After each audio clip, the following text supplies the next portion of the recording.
Hola a todos, soy Pablo Salazar y les doy la bienvenida a este segundo podcast Civilizado.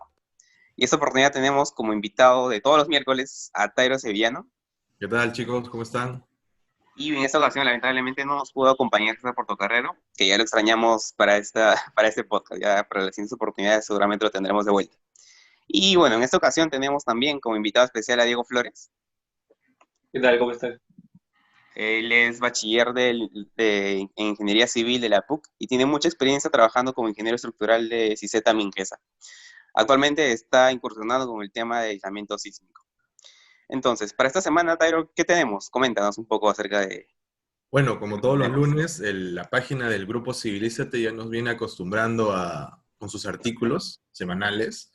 Y en esta oportunidad tenemos zapatas diseñadas con la norma peruana en riesgo de falla. Y va más que nada por el lado de la normativa, ¿no? Un título, en realidad, se podría decir llamativo por el hecho de que, es cierto, en cada uno de los países, y me atrevo a decir tienen su norma de diseño formada por un consejo de diseño, se juntan profesionales del medio, toman referencias de normas extranjeras tal vez, y elaboran una norma. Y si nos ponemos a comparar cada una de ellas, vamos a notar que no necesariamente todas son iguales, son similares, pero no iguales. Y un gran referente en Perú es la norma del ASI, en este caso la ASI 318, que se va actualizando constantemente, tiene constantes revisiones, a diferencia de una norma peruana que ha tenido su última actualización en el 2019, estamos hablando de la norma, la E060, pero la anterior a esa fue en el 2019, estamos hablando de 10 años, ¿no? En el caso del ASI, la variación, el tiempo que transcurre entre actualización y actualización es aproximadamente de 5 a 4 años. Entonces, es probable que nosotros, al no tener una norma que se actualice constantemente con las nuevas investigaciones, haga que nuestros edificios estén fallando o vayan a fallar. O sea, este artículo de César Portocarrero, que fue el autor, me parece muy interesante, ¿no? Y me gustaría saber, tenemos aquí a Diego, que es un especialista en la parte de estructuras, que nos dé su comentario, su apreciación respecto a la normativa. ¿Pasará? ¿Se van a caer nuestros edificios porque construimos con normas diferentes? No sé, a mí me tiene consternado, ¿no? Pues mi casa se puede caer y no lo sé. Vamos, Diego, Nada coméntanos un poco. picante que tenemos aquí. Sí, claro. Bueno, para empezar, el artículo muy bueno, muy interesante. Es verdad que la normativa peruana no se actualiza tan seguido como la normativa americana, ¿no? Y es cierto que nuestra normativa es una adaptación de la norma americana, y no solo en la norma de concreto, ¿no? Tenemos otros ejemplos como la norma sísmica o la norma de acero, por ejemplo, ¿no? Mm, Entonces, ¿por qué vienen las actualizaciones? Es porque, por ejemplo, en la I060 se vienen realizando más ensayos de laboratorio sobre todo, ¿no? Pruebas de resistencia sobre los materiales. Entonces, al venir actualizando tanto esto, es claro que las formulaciones, ¿no? Van tanto de la mano de la teoría como del lado empírico, ¿no? Claro. Entonces por eso se actualizan, ¿no? Pero, por ejemplo, ¿no? A ver, te doy un ejemplo de la norma sísmica peruana, ¿no? Que se actualizó ahora en el 2016. El hecho de que tú cambies la forma como identificas, por ejemplo, una irregularidad torsional, como lo hacías antes a como lo haces ahora, ¿no? Puede significar que tu edificación, por reglamento, no pase, ¿no? Pero no significa que claro. la edificación se caiga, ¿no? A eso quiero ir. Muy buena, ¿no? ¿Por qué te digo esto? Porque, claro, la normativa puede decirte mi zapata, mi fundación, la resistencia del concreto, del material, según la fórmula ahora es distinta, ¿no? Ahora Claro. soporta menos, como quien dice, ¿no? Ajá. Pero, ¿por qué no corre riesgo la edificación de caerse, ¿no? Porque dentro de las formulaciones, ¿no? Antiguas y las de ahora, siempre se ha considerado factores de amplificación de cargas, ¿no? O Claro. reducción de la capacidad de las dimensiones de los elementos, ¿no? Complementos, claro. Entonces, siempre hay un factor, ¿no? Ahí que nos cubre, ¿no? Y como Claro, estructurales entonces, también uno considera esos factores, ¿no? claro, en relación, por ejemplo, con el artículo que mencionaba ahí César cuando lo redactó, hacía un pequeño ejemplo de una zapata, ¿no? Entonces, podríamos decir que con ese 40% de distorsión entre una norma, bueno, la norma peruana y la norma así, entre la relación de esos dos y ese 40% no habría mucha mucho riesgo, por así decirlo, al momento de construir o de diseñar quizás la zapata, y podríamos estar un poco asegurados de que quizás nuestra casa no se va a caer. En ese Claro, sentido. la actualización de una norma, no por firmar una norma y aprobarla, no va a hacer que 3 edificaciones construidas se caigan automáticamente, ¿no? A No, eso no, quiero llegar. tampoco tanto. Entonces, pero claro, ¿eso qué implica, no?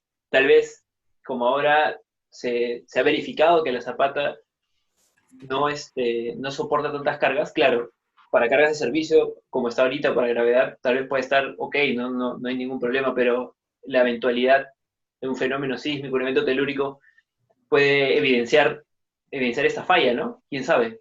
Por eso es bueno actualizar la norma y empezar a construir con lo más moderno, ¿no? Y Con lo eso más es cierto, ¿no? actualizado. Por ejemplo, bueno, hasta donde tengo entendido no tenemos mucho tiempo investigando al menos sismos, o sea, estamos hablando de menos de una década, o en construcción por al menos, o al menos diseño de materiales tenemos probablemente 3 veces el tiempo que llevamos investigando. Y si nos damos cuenta, al menos aquí en Perú, las actualizaciones se hacen un poquito más tardías, pero yo creo que vamos un poco de la mano de, si nos estamos actualizando constantemente, requerimos a un profesional de que constantemente esté leyendo la norma, porque no es que te viene un PowerPoint o un PDF diciéndote, ya mira, esto cambió de la 2009 a la 2019, no. Y eso, creo que hay charlas donde los especialistas, los mismos que lo redactaron, dan esas explicaciones, pero no es como de consumo masivo, no llega a todos lados. Bueno, llega a los que debería, tal vez. Y, pero requiere de un estudio a profundidad, a conciencia de esa norma, qué es lo que ha cambiado, darte tú la tarea de investigarlo. Y como dijo Diego, no es que se van a caer los edificios, pero tal vez vamos a necesitar un tema de reforzamiento, ¿no? Allí, ¿cómo sería la medida? Porque estamos hablando de, ahorita, en un contexto de pandemia, donde los hospitales están colapsando, ya seríamos demasiado salados, sería muy importuno de que venga un sismo, ese sismo de los 100 años que tanto estamos esperando, aquí en este caso en Latinoamérica, específicamente en las costas de Perú, y sería muy catastrófico. Entonces, ¿qué debemos hacer? Porque no creo yo que un hospital Rebagliati que fue construido en el 70, 80, la verdad no recuerdo la fecha, pero es anterior a estas normas, no es que tú vas a venir con una grúa de 1000 toneladas o 10 grúas para levantarlo, colocarle su aislador y ya está, porque nuestras normas nos piden ahorita. Todas las edificaciones esenciales, la edificación 1 deberían tener aisladores sísmicos, pero la realidad es otra. Un edificio en Pisco que ahorita, después del terremoto se averió, o no sé, pues que tuvo fallas, no sé qué han hecho, o tal vez sigue en proceso de recuperación y ahorita necesitamos hospitales. No sé, Diego, ¿cuál es tu postura o qué nos puedes comentar? No, bueno, sí, bueno, con respecto al déficit hospitalario es claro, ¿no? Esta enfermedad ha evidenciado esas falencias, ¿no?, que tenemos en nuestro sistema de salud, pero también es una llamada de atención, ¿no? Imagínate si esta enfermedad mira lo que nos hace, imagínate un evento sísmico de gran magnitud donde no solo vamos a requerir infraestructura hospitalaria, sino que la existente, como tú dices, y yo asumo que más del 50% va a venir siendo dañada, ¿no? Entonces es claro que se necesita más inversión en infraestructura de salud y esto demanda también eh, la necesidad de incursionar en modernos sistemas de protección sísmica, ¿no? Como son los aisladores, ¿no? No solo Claro, por requerimiento de norma, ¿no? Sino por un tema ya de ética profesional, por así decirlo. correcto. Ah, Pero acá en Perú, creo que son pocas las empresas que tienen el concepto o evidencia en el tema de diseño de aisladores, o inclusive importan aisladores, porque no es algo que vas a la ferretería o a tu Sodimac más cercano y le pides un aislador, ¿no? No ese es el caso, ¿no? ¿Qué nos no, puedes comentar a su respecto? Claro, claro, no, definitivamente, ¿no? Es falta. Yo creo que falta un poco más que las empresas incursionen más en el tema, ¿no? Desarrollar más investigación, más cálculos, más análisis, ¿no? Porque una edificación normal a una edificación aislada, la base, ¿no?, de la estructura puede ser la misma, pero el sistema de aislamiento requiere análisis más minuciosos, ¿no? No es lo mismo realizar un análisis de una estructura fija que de una estructura aislada, ¿no? Ujú. Pero, por ejemplo, eso es muy importante lo que tú dices, ¿no? Lo de que se importa. Se importa también este conocimiento, Ah, mira. porque acá no hay, ¿no? Acá no hay la información necesaria, entonces vas a la siguiente fuente de información, a la fuente de información más cercana, ¿no?, más actualizada, que por ejemplo puede ser Chile, por ejemplo, que ya nos lleva casi 10 años, ¿no?, en aislamiento sísmico. aislamiento sísmico. Claro, ahora surge una duda, por ejemplo, al momento creo que estás un poco incursionado también en este tema de aislamiento sísmico, al momento quizás de diseñar ustedes y al momento del que el constructor vaya a realizar la construcción, por así mismo decirlo, ¿cómo hacen con el diseño? O sea, por ejemplo, sé que no vas a una ferretería así como lo dijo Tyro y compras un aislador sísmico así como cualquier fierro, no sé. Entonces, ¿cómo hacen, por ejemplo, cuando tú diseñas? Imagino que cada aislador tiene su norma técnica, su resistencia, cada uno quizás es independiente y tengo entendido que también previo a que sea colocado hacen unos ensayos para ver si que falla o no falla. Entonces, por ejemplo, cuando ustedes diseñan, imagino que toman en cuenta un rango de valores o es que van a diseñar justamente con los valores que te brinda una cierta ferretería, o no sé si llamarlo una ferretería o un El proveedor en productor, ese un caso. importador El proveedor. exacto, un proveedor, por ejemplo, de aisladores. Entonces, usted sería el mismo que maneja el mismo constructor, o sea, tendrían que tener contacto con el mismo constructor o es que toman un rango de valores para el momento del diseño, ¿no? Claro, la idea del aislamiento no significa necesariamente la utilización de un único dispositivo, ¿no? Ujú, Ustedes exacto. saben, pues, ¿no? Hay múltiples dispositivos para realizar el aislamiento sísmico, ¿no? Tienes los elastoméricos, los deslizadores, los de friccional. Entonces, hay una gama muy amplia, ¿no? Y por lo tanto también hay distintos proveedores, ¿no? Entonces, al menos lo que se hace acá en Perú es no especificar, ¿no?, el tipo de dispositivo, ¿no? Entonces lo que tú buscas es propiedades generales de estos dispositivos, ¿no? Un rango de valores, como tú dices, ¿no? Un poco más específico, ¿no? Detalles generales de la especificación técnica del sistema de aislamiento, y eso se le provee, no, bueno, se le otorga al proveedor, ¿no? Vas buscando proveedores y te van dando soluciones, ¿no? Para ese sistema de aislamiento que tú has propuesto, has diseñado. Y ahí te quería acotar, digo, el tema de, una cosa es el papel y otra cosa es la realidad, ¿no? Y me ha Sí. tocado ver de primera mano en campo que, o sea, acá al menos en Perú y creo que en el mundo, no sé si se siguen adoptando estas medidas, el tema de el ingeniero estructural o el diseñador entrega su plano de estructuras, su plano de acero, su concreto, todo, y a veces no es ni siquiera el 50% realizado en campo, porque en campo hay interferencias, hay cambios, y modifica aquí, modifica allá, y con suerte te mandan un RFI ese día, y tú ya estás diseñando otro proyecto y vas a tener que atender ese RFI, entonces esa interacción eh, teórico-práctica, se puede decir, porque teórico es la parte donde tú diseñas y práctico donde ya están instalando los aceros, o encofrando la dimensión del elemento. Esa interacción, ¿tú cómo la ves? ¿No? Yo siento que se pierde eventualmente y eso le quita resistencia inclusive a la estructura, porque lo pueden colocar como se les plazca en gana y ya está enterrado el concreto, no es que vas a venir con tu rayo láser y mismo Superman vas a ver, oye, no, acá tienes tus 4 fierros de 3 cuartos y están espaciados tus estribos cada 20, cada 10. No sucede eso, ¿no? ¿Cómo manejan esto, Diego? Bueno, claro, como tú dices, ¿no? Es muy importante también en obra la supervisión, ¿no? El cumplimiento del plano, por así decirlo, porque el plano tiene un aval, ¿no? El aval del ingeniero estructural que dice, yo lo he diseñado de tal manera y así es como debe funcionar. Entonces, el incurrir durante el proceso de constructivo en un cambio dentro del plano estructural ya deslinda la responsabilidad del ingeniero, porque ahora reside en el que ha realizado el cambio en obra, ¿no? ¿Por qué te digo? Porque es claro que el ingeniero estructural sabe de conocimientos de obra, pero no los suficientes, ¿no? Como deberían ser. Lo ideal sería que el equipo constructivo esté integrado en la fase previa, ¿no? En el proyecto de diseño, porque mi propuesta de solución tal vez no es la más óptima durante el momento de construcción y tal vez por eso toman esas medidas, ¿no? Y De como hecho, tú dices, ¿no? En ingeniería es muy común decir que el papel aguanta todo, ¿no? el papel aguanta todo y hasta que, hasta que Y no hemos pueda más. escuchado, ¿no?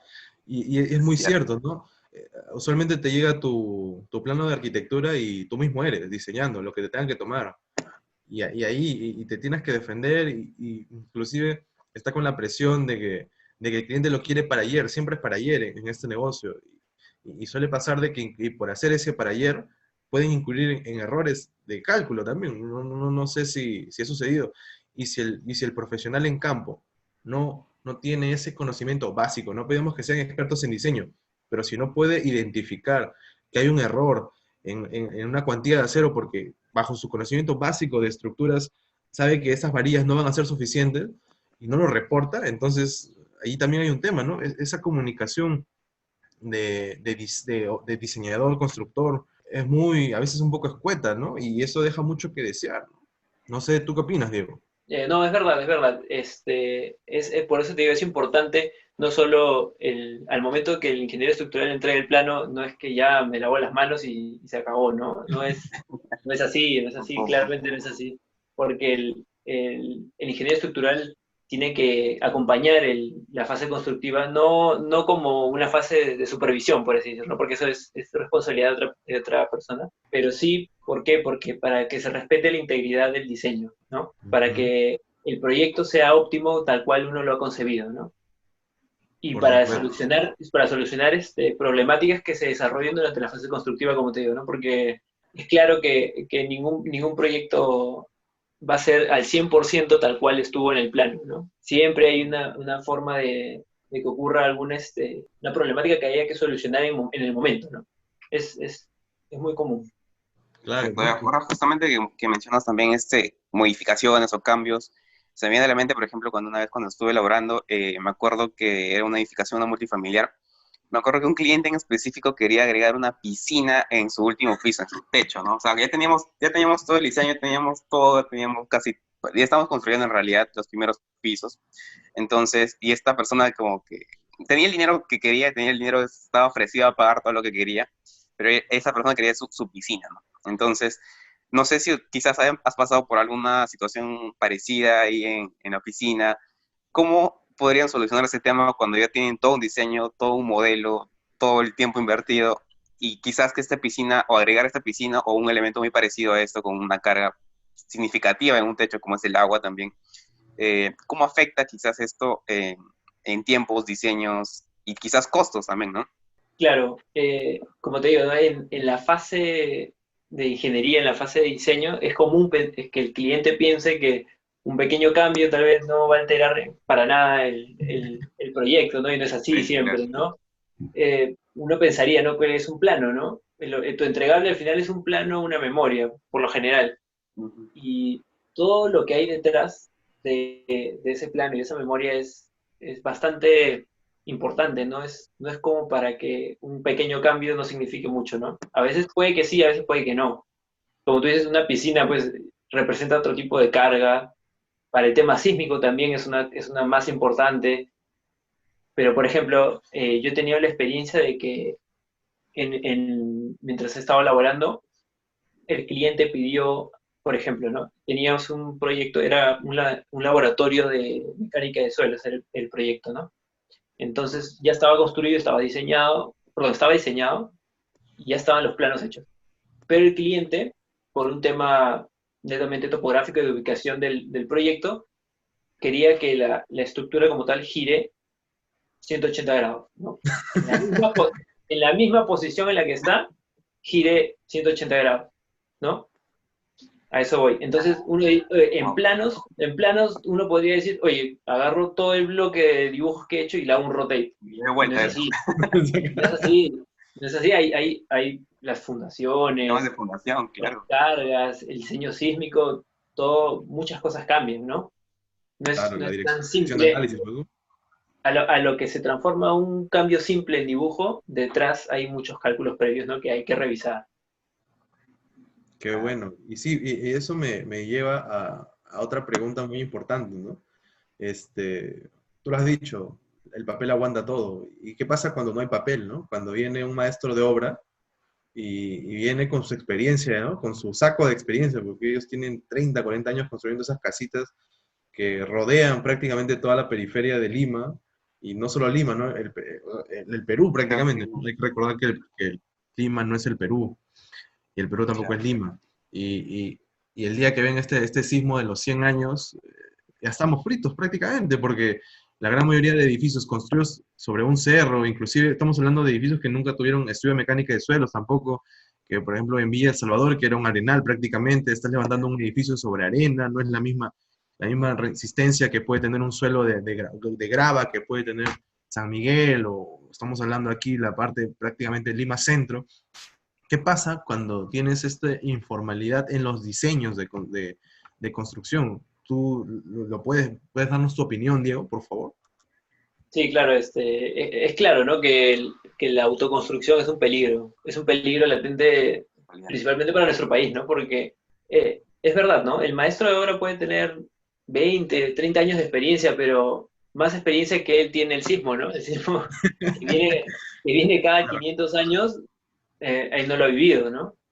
Su experiencia es en base a su vida, ¿no? A lo que él ha construido. Pero el fundamento teórico es tan importante como, como el conocimiento empírico, ¿no? La experiencia, van de la mano. Es necesario que un profesional competente esté a cargo de proyectos de esa magnitud, ¿no? Claro, si estamos hablando de una casa pequeña, sí, claro, un maestro de obra tranquilamente podría construir una casa, ¿no? Pero no es el ideal si no tiene los conocimientos de diseño, ¿no? No, y siempre estamos Siempre hay hablando de, algo que uno no conoce, ¿no? claro, ¿no? Y siempre estamos hablando de esa casa que el primer hijo llegó, hizo el primer piso, y luego el hijo de esa persona construye el segundo, y Cierto. así ellos quieren llegar al cielo, al cielo, es la Torre de Babel prácticamente aquí. Cada Es uno bien, hace su arquitectura diferente por piso, ¿no? Eso es un clásico que Incluso, se vive. incluso he tenido la oportunidad de que alguna vez nos ha llegado un proyecto que era una casa antigua, estoy hablando construida en los 90, ¿no? Ya con una normativa anterior al 97. Entonces, Wow. entonces ¿qué pasa? Es una casa de 2 pisos y vienen a nosotros y nos consultan si es viable construir 4, ¿no? Entonces, lo que yo aplaudo ahí es que el cliente ha venido a consultar a un ingeniero de diseño. Eso es lo que hay que aplaudir, ¿no? Ya, al fin y al cabo, yo le entrego los planos y le digo, esto puede ser y esto no puede ser, y ellos hacen caso omiso, ¿no? Ya eso es otro tema, ¿no? Pero el simple hecho de venir y hacer la consultoría ya es un gran paso, ¿no? Porque, tú sabes, ¿no? Una edificación antigua que estaba proyectada para 2 pisos, que incluso para la normativa vigente ya no pase sísmicamente, con 4 debe ser peor, ¿no? La situación. Pero, pero el hecho de venir a consultar ya es, como te digo, un gran paso, ¿no? y es un punto muy importante porque a veces infravaloramos el tema del diseño, ¿no? Y creo que tú nos comentaste en esta charla previa que tuvimos antes de empezar el hecho de lo tangible y de lo intangible. Cuando tú traes a un maestro de obra o a un constructor, ellos te entregan en la casa, ¿no? Y tú lo puedes tocar, sentir, dormir, vivir adentro. Pero cuando vas con el ingeniero estructural, te entrega un AutoCAD, pues algo que entra en un USB y le pagas un monto que podría ser, al menos en los presupuestos, ¿no? 20% de tu presupuesto, 30%, si quieres hacer un muy buen diseño, ¿no?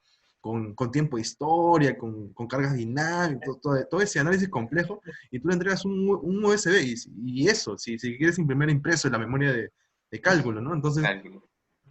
la percepción de la persona es como que estoy pagando por esto y no le dan ese valor, ¿no? ¿Tú qué aconsejarías, Diego, al público, las personas que están viendo esto? ¿Cuál debería ser el concepto de que el ingeniero estructural va mucho más allá de solo entregarte una memoria, ¿no? Es un background tremendo de investigación que tiene. Claro, es verdad, es la actualidad del ingeniero estructural acá en Perú es por lo general así, ¿no? No es muy valorada porque dentro del presupuesto el cliente mira, pues, ¿no? El proyecto final, ¿no? Que está construido, ¿no? Es lo tangible, como tú dices, ¿no? En cambio, un plano puede parecer no mucho, ¿no? Pero como dices, detrás de eso hay bastante ingeniería. Entonces, Cierto. es algo a lo que muchos de los que se van a dedicar a esta rama de ingeniería estructural van a afrontar. Definitivamente van a toparse con esto, ¿no? Pero lo importante es mantener la línea de profesionales, ¿no? ¿Por qué te digo esto? Porque si hay un déficit de ingenieros estructurales, va a ser mayor la cantidad de maestros de obra que se dediquen a construir los proyectos que deberíamos estar construyendo nosotros, diseñando nosotros, ¿no? A eso voy. Ahora justamente digo que mencionas un poco sobre los nuevos futuros estructurales que quizás se quieran dedicar a esto, que quizás también nos estén oyendo. Acerca de tu experiencia, ya un poco estudiando, de tu formación, acerca de tus conocimientos que has tenido, ¿en dónde has podido quizás desarrollar un curso acerca de un software que hayas aprendido o quizás un software que estés utilizando o que no te enseñaron quizás en la universidad y que lo has tenido que aprender quizás autodidácticamente o, no sé, queríamos un poco conocer acerca, quizás también para nuestros oyentes pueda servir algún lugar en el cual puedan estudiar o qué cursos o qué recomendarías softwares aprender para lo que es el diseño, ¿no? Sí, bueno, a ver, es claro que la universidad te da el fundamento teórico. Ujú. Quizás ahora, por la necesidad, ¿no? De migrar a la digitalización y a la innovación informática, sea necesario que aprendan nuevos programas, ¿no? Y a veces la universidad te puede enseñar las bases de alguno, pero es necesario, como tú dices, ¿no? Ser autodidacta, ¿no? Y aprender por cuenta propia nuevos programas, ¿no? Entonces, yo, por ejemplo, el desarrollo de mi tesis, que era un puente con dispositivos de aislamiento sísmico, me vi en la necesidad, porque lamentablemente en la universidad no puedo aprender más de la temática de puentes, porque no es, incluso creo que solo hay un curso como Vale. electivo, pero no como Ujú. obligatorio. Me vi en la necesidad de aprender CSI Bridge, ¿no? Yo, estando en octavo, noveno ciclo, no se me cruzó jamás la idea de que iba a necesitar un programa como tal, ¿no? Y ahora me veo en la necesidad de usarlo, ¿no? No sabías si existía también el programa también. Claro, claro, es algo que uno nunca lo piensa, ¿no? Y sucede, y sucede. Entonces, como te digo, es importante, ¿no? Es importante estudiar por cuenta propia programas, por ejemplo, para el análisis de edificios tienes ETAPS, o análisis de estructuras en general tienes el SAP 2000, y el análisis de cimentaciones tienes el SAFE, ¿no? No es como haciendo un cherry del CSI, pero son es Claro, lo común, ¿no? Es lo común que se usa, es tal vez porque la plataforma es más adaptable, más manejable para los que recién inician, ¿no? universal, Claro. claro. Y ahora justamente que mencionas el CSI, que es la parte de conoce o que ha estado mucho más en Latinoamérica también. Por ejemplo, eh, ¿cuál sería la diferencia quizás en usar uno de CSI, que es por ejemplo TAPS, el SAP 2000, en comparación con otros programas de diseño, que también hay muchos quizás no, que no son quizás en español o en inglés, también en un idioma chino, quizás manejan otro tipo de software. Entonces, ¿cuál sería la diferencia de diseño de uno y el otro? O sea, si yo diseño y comparo, ¿voy a tener los mismos resultados, misma cantidad de acero quizás? ¿O hay una cierta varianza ahí? Si existiera alguna variancia sería, yo creo, mínima, ¿no? Mm, La idea de un software, como te digo, es, es toda la matemática que hay detrás que uno aprende en la universidad a la base, ¿no? Multiplicada por 1000 para el desarrollo de un programa, ¿no? Y la optimización de uno u otro, al final el resultado va a ser casi el mismo, ¿no? Pero ¿por qué te digo que el común es CSI? Por el acceso a la información.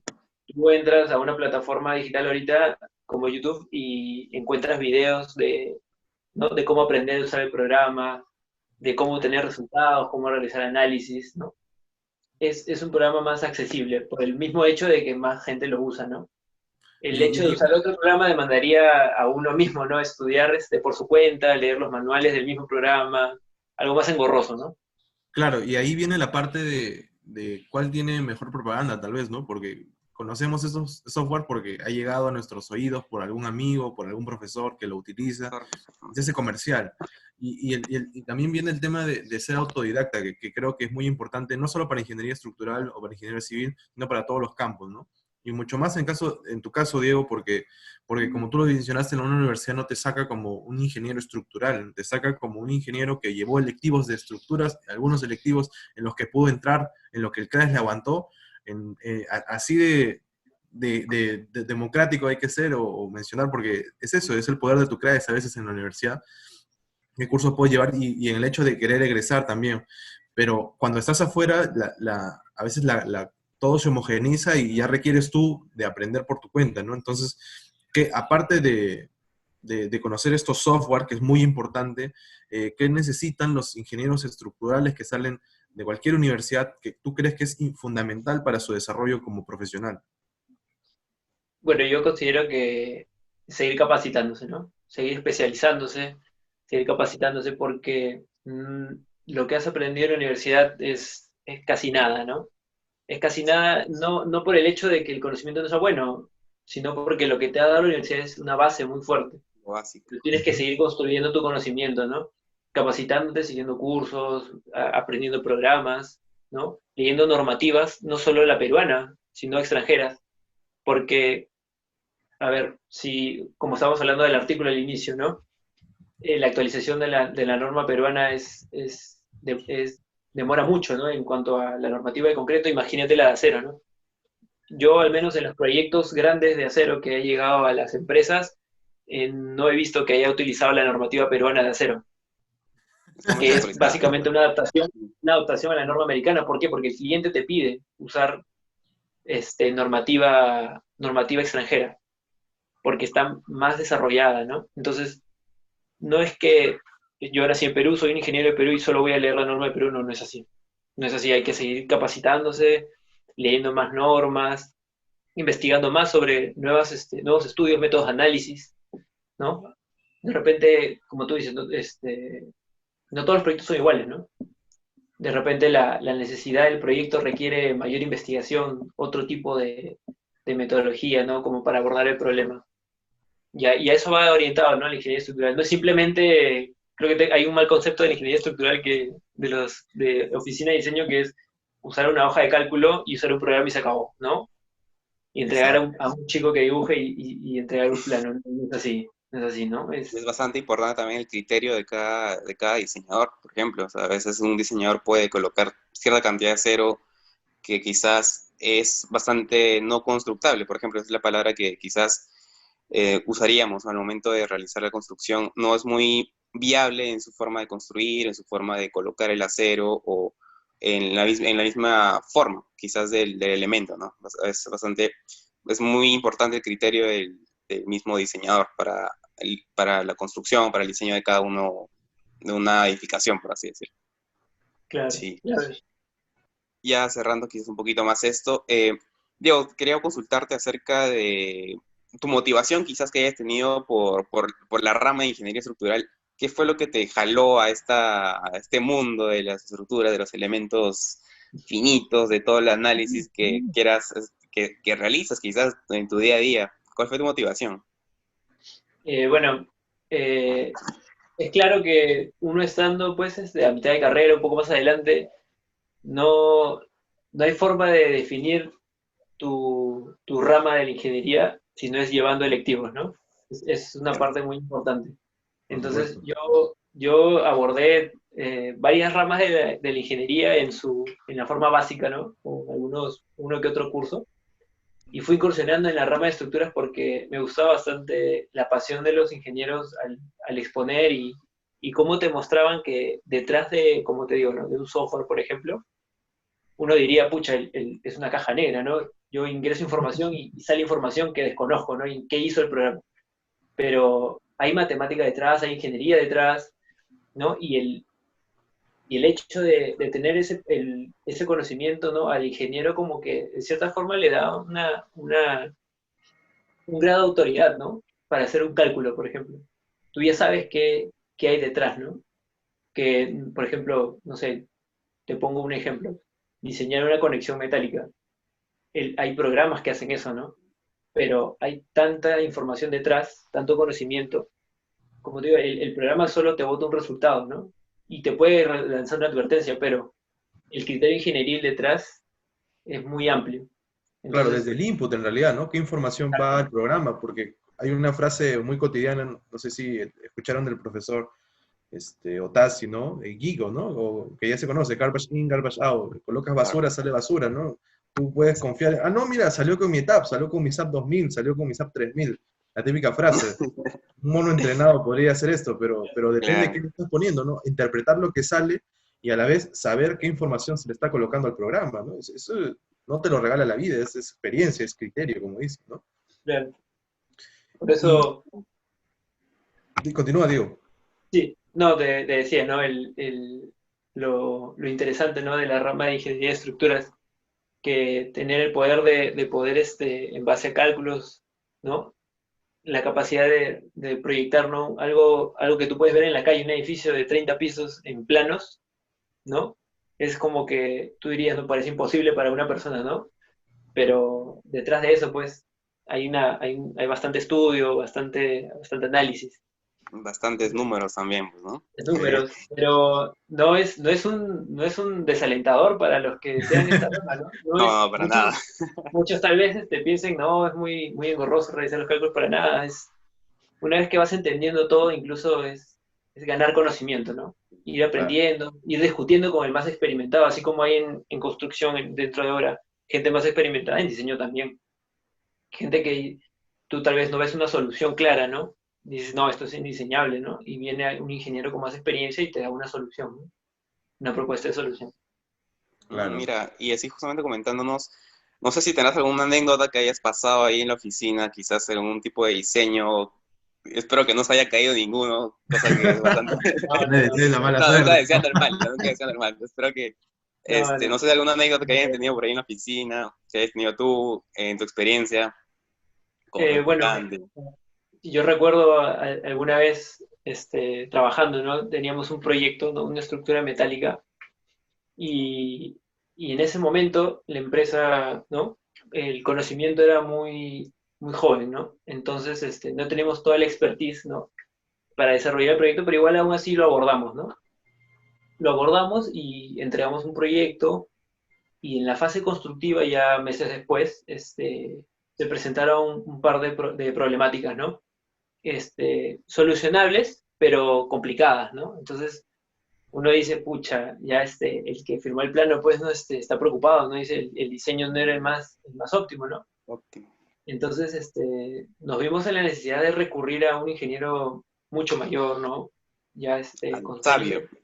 mucho más Claro. sabio. El consejo de sabios ahí Consejo resolviendo. de sabio. Y mire, y lo que me sorprendió fue que el que en ese momento estaba encima mío, ¿no? Mi jefe directo, este, lo vi como me viera a mí mismo aprendiendo de este ingeniero con mayor experiencia, ¿no? Entonces, Qué fuerte. a lo que Wow. me va en la mente es que uno nunca termina de aprender, ¿no?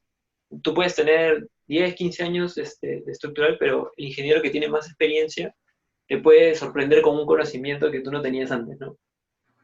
Qué buena anécdota, déjame decirte. Una solución, ¿no? Qué Muy buena genial. anécdota, Diego. Y te deja ese bichito de aprender, pues, ¿no? De esas ganas de nunca parar, de siempre Sí, estar claro. Porque el único día que ya no aprendes es el día que tú decides que ya no quieres seguir aprendiendo. Porque siempre hay algo que aprender, ¿o Las, no? Me equivoco. bueno, siempre, las siempre. palabras, sí. No, pero sí, eso nos queda, creo que como lección de hoy, que siempre, nunca dejemos de aprender, que todos los días hay momentos, cosas de alguien que quizás vaya a saber un poco más de un tema sobre nosotros, siempre estamos dispuestos, hay que estar dispuestos a aprender sobre cualquier tema en realidad, no necesariamente ingeniería estructural, pero es algo nuestra temática de hoy, ¿no? Y bueno, chicos, esto ha sido nuestro tema de hoy. Gracias por estar conectados con nosotros. Esto fue nuestra segunda edición para este podcast civilizado. No olviden seguirnos en nuestras redes sociales, tales como Facebook, Instagram, LinkedIn, Spotify y también YouTube. Además, también no se olviden de apoyarnos quizás en nuestra iniciativa que tenemos actualmente que mediante Patreon, y en donde pronto podrán también recibir beneficios exclusivos de parte del Grupo Civilízate. Les mandamos un saludo a todos en sus hogares y espero que se sigan cuidando de esta cuarentena que ahora también nos están agarrando los domingos. Nada, Diego, Gracias, Diego, gracias por tu por tu... contribución. A ustedes por la invitación. Gracias. Gracias, chicos.